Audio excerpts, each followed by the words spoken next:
앞으로는 전세 보증금을 국가에서 관리할 수도 있다는데 이렇게 되면 어떤 일들이 발생하게 되는지 오늘 영상에서 한번 다뤄보도록 하겠습니다. 이게 지금 정부가 안심신탁 사업이라고 해서 전월세 시장 안정화 정책을 추진 중에 있고, 정확히 말하면 나라에서 전세 보증금을 직접 관리하는 것이 아니라 나름의 공적 기구를 통해 대신해서 관리하고 운용하는 것을 말합니다.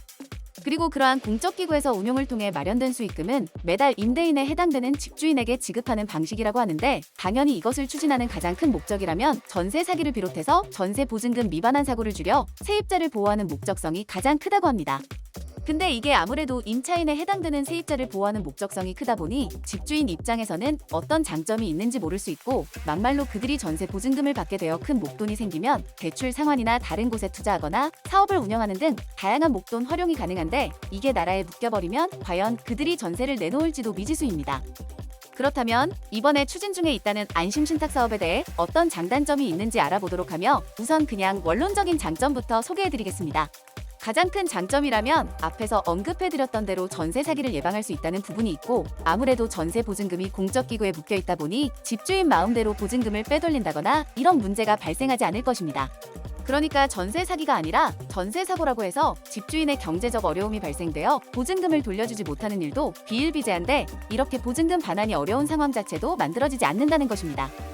그리고 지금 세입자들 입장에서 자신들의 전세 보증금을 보호하기 위해서는 보증보험에 가입을 하고 대위 변제 등 여러 가지 절차를 거쳐야 하는데, 이렇게 공적 관리가 이루어지게 될 경우라면 이러한 절차가 매우 간소화될 수 있습니다.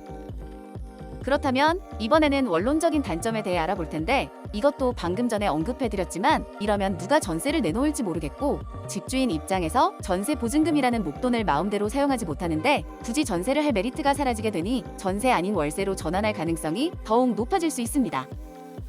그럼 당연히 전세 시장은 지금보다 더 악화되어 우리나라에서만 독특하게 발전된 전세 제도는 아예 사라질 수도 있을 것입니다.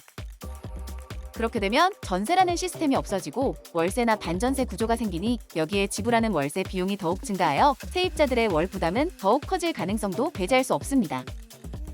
그리고 이러한 공적 기구를 운영하는 것이 공짜가 아닐 테고, 무려 수십조 원의 자금을 관리해야 하고 시스템을 구축하고 인력을 뽑는 등 이러한 공적 기구를 운영하는 것에 엄청난 비용이 들어가는데, 이게 다 어디서 충당되는지는 여러분이 더욱 잘 아실 것입니다. 결국 오늘 영상을 조금 정리를 해보자면, 사실상 이것을 하려는 이유는 매우 1차원적인 생각이며 전세 보증금을 묶어두니 전세 사기가 일어나지 않는다고만 생각한 나머지 이것을 통해 전세 시장의 신뢰가 회복되어 전세 거래가 더욱 늘어날 수 있다는 생각을 했던 모양입니다. 근데 매번 그래왔듯이 부동산 정책은 반작용이 더욱 잘 일어나며 뭔가를 하려고만 하면 오히려 역풍이 부는 현상이 자주 일어나고 있는데, 이러한 원론적인 장점만 가지고 정책을 시행할 경우라면 안 그래도 지금 전세 시장이 메말라 있는 상황에서 이것을 더욱 촉진시키는 결과로 이어질 수 있다는 것입니다. 그러니까 아직은 추진 중에 있다고 하니 그들이 생각하는 장점뿐만 아니라 여러 가지 단점이나 문제점들도 잘 고려해서 할지 말지에 대한 명확한 스탠스가 필요해 보이며, 괜히 또 시장의 혼란만 가중될 수 있으니 빠른 결정을 했으면 좋겠고, 이번 영상은 여기서 마무리하도록 하겠습니다.